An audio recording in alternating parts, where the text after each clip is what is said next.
ঢাকার ব্যস্ত নগরীতে দিন শেষে যখন অনেকেই ফিরছেন বিশ্রামে, তখনই শুরু হয় বিশ্বজিতের আরেক কর্মযুদ্ধ। 12 ঘন্টা সিকিউরিটি গার্ডের ডিউটি শেষ করে তিনি বসেন ফুটপাথে, হাতে যন্ত্রপাতি, সামনে ভাঙা রিক্সা আর সাইকেল। এভাবেই চলে জীবনের লড়াই। এখানে আসছি আজ 18 বছর এইখান। আর ১ম ৩-৪ বছর কষ্ট হয়ে গেছে। কাজ ৩-৪ টা করেছি। মনে করেন রাজের কাছেও গেছি বা বিভিন্নভাবে মানুষে যে যেখানে বলেছে সেটাও গেছি। আবার হালকা একটা জব করতাম। মানে সেখানে ২-৩ হাজার টাকা দিত। ওইভাবে মিলাই জেলায় মিকারি যেটা আমি যেটা কাজ জানি এটার জন্য বসে থাকিনি। এটা করলে আমার ১-১৫০ টাকা ওই ধরনের কিছু একটা সাপোর্ট আসে, মানে সংসারের সাপোর্ট যেটা বলে। তাহলে আপনার ২ বা ৩ টা মিলে কিছু আসলো।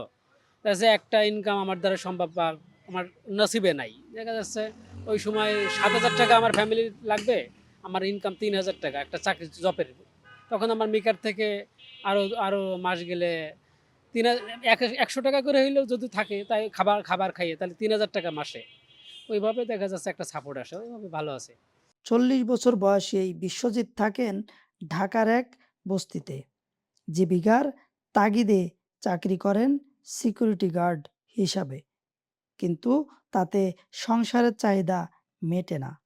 তাই অবসরের 2 থেকে 3 ঘন্টা সময় কাটান এই ফুটপথেই, রিক্সা আর সাইকেল মেরামত করে। কাস্টমার এই এলাকার ভিতর যারা আমাকে দেখে শুনে চেনে, মূলত আমার কাজের উপরে আসে। আমার রূপ দেখে আসে না। এমন একটাই ফলো করি আমি। যারাই আমার কাছে আসে, সাইকেল বলেন টুকটাক ১.৫ থেকে ২ ঘন্টা সময় তো, আপনার বড় কাজটা ধরা যায় না। আপনার এই যে যেটুকু কাজ করলাম, নাট টাইট দিলাম, প্লাস সাপোর্টার যে কাজগুলা যে রানিং চালাইতে পারবে, এই ছাড়া আমি বড় কাজ ধরার কোনো সময় নেই। কারণ আমার সময়টাও তো লাগবে। মহিলা অধিদপ্তরের সামনে ফুটপথ একটা ছোট্ট কর্মশালা। প্রতিদিন 2 থেকে 3 ঘন্টা কাজ করে আয় হয় মাত্র ১০০ থেকে ২০০ টাকা। অল্প এই আয়ও তার পরিবারের জন্য অনেক বড় সহায়তা। টুকটাক লিক হইলো, আপনার দেখা যায় বল বেয়ারিং কাপ ভেঙে গেল, রানিং যেটা ৫-১০ মিনিটের সময়ের যে একটা কাজগুলা, একটা চেন ছিঁড়ে গেল, এই ধরনের একটা কাজই করা হয়। বা আপনি মনে করেন যে একটা সাইকেল বা রিক্সা অয়েলিং করবে পুরা সেট আপ খুলে, ওই ধরনের কাজ করা যায়। সময় আমার হয় না, কারণ আমি তো ২-৩ জায়গায় সময় দিয়ে ফেলি। একটা বাসা বাড়িতে যেখানে সময় দিই, তারপর আরেকজন ডিউটিতে আসে, আমার ওই ওই বাকিটুক সময় যেগুলা, অতটুকু সময়ের ভেতর আর কি সাপোর্টটা এটা করি। ফরিদপুরের মধুখালী উপজেলার রামদিয়া ইউনিয়নের সন্তান বিশ্বজিৎ প্রায় 18 বছর ধরে ঢাকার ফুটপাথে বসে চালিয়ে যাচ্ছেন এই মেকানিক পেশা। গ্রামের বাড়িতে রয়েছে বৃদ্ধ বাবা-মা, স্ত্রী এবং 3 সন্তান।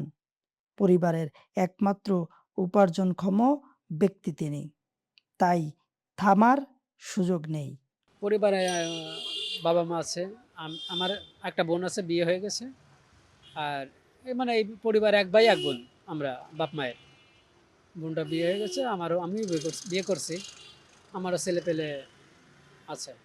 জীবন তাকে সহজ পথ দেয়নি, তবু পরিশ্রম আর সততার উপর ভর করে এগিয়ে চলছেন বিশ্বজিৎ। সংগ্রামের এই গল্প যেন শহরের হাজার নীরব যোদ্ধার প্রতিচ্ছবি। ইসরাফিল ফকির, ঢাকা টাইমস।